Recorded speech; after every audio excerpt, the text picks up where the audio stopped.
Jerome Powell is keeping the top job at the Federal Reserve. President Biden said today Lael Brainard will assume the vice chair position. Brian Gardner, Stifel's chief Washington policy strategist, and joins us now. Brian, any surprises to you off of this? No, I mean, I thought the Powell decision was the one that I was expecting all along, although I have to admit, the longer it went on, I was losing a little bit of confidence in that, but I thought he was the pick. The surprise overall is that Brainard is taking the vice chairman job instead of the supervisory job, which Randy Quarles had until October. When you look at who has power at the Fed, the vice chairman that Brainard's going to get doesn't have any power. That role is only when the chairman is incapacitated. The supervisory role, which is overseeing supervision and regulation at the Fed, that has real power. And I'm very surprised that Brainard either didn't get it or didn't want it. We don't know which is the case, but I am surprised at that development. Well, and if she is not going to be vice chair regulation, then who is, Brian? Like, who are the other contenders there?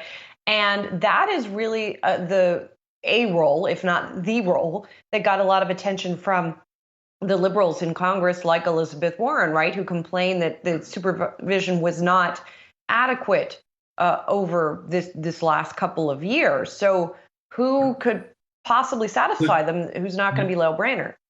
The name that I think is probably going to be at the top of the list is the head of the Atlanta Federal Reserve Bank, Raphael Bostic. Now, his track record and paper trail on banking regulation isn't too long, which could help him out in a confirmation hearing. He has written and talked about inclusivity and diversity in the banking system, but less about regulation. So on nuts and bolts prudential regulation, where capital levels should be, what he thinks about bank M&A, it's a little bit of a black box. After that, based on what we've seen from other appointments to other positions throughout the administration, you have to believe it's going to be somebody from the progressive camp. You know, we see a candidate over Saleh Almirava to the OCC. Her confirmation hearing was last week. She's clearly from the progressive camp. She's going to have a tough time getting through, but somebody from the progressive camp with less of a paper trail than what Almirava has is probably, if it's not Bostic, that's the type of candidate you're probably going to see going forward. Brian, what is the read here that President Biden appears to not have just yielded to Elizabeth Warren here in making Brainard the Fed chief? Well, first of all, I think the Warren camp in the Senate is loud, but it's not large, right? Only two other senators that I am aware of, Jeff Merkley being one of them, and I believe Sheldon Whitehouse from Rhode Island being the other one. I may be mistaken on that, but those three, the only three that I'm aware of that have come out publicly against her, against Powell. Powell's pathway to confirmation was smoother than Brainard's. He is going to bring in a bipartisan group to confirm him, where Brainard would be much more partisan. You'd probably have all the Democrats on board. You'd probably have all the Republicans opposed. You're looking at a 50-50 vote. And so if the administration was interested in sending a message of continuity and bipartisanship in the way that the central bank runs itself, Powell was the best choice because he's going to have the most votes from both parties for him. And Brian, what does this also tell us about Janet Yellen's role in the administration and in Washington? Because she had advocated for Powell. So is this also a win for her?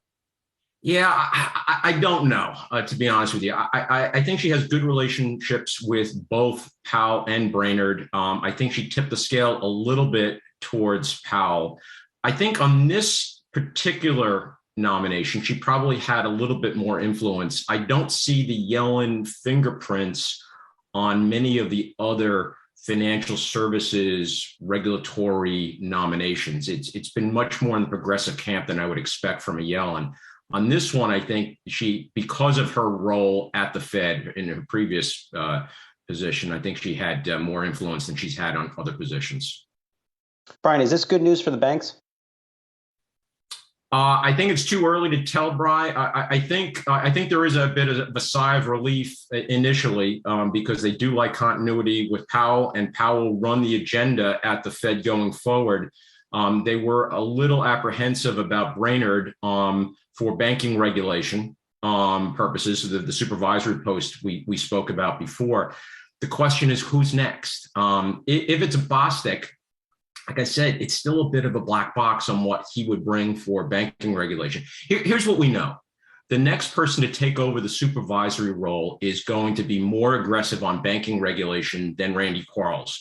We just don't know how much. So banks should be expecting more vigorous and aggressive regulation. The biggest banks are going to face a higher hurdle on bank M&A. We just don't know where that hurdle is going to be yet.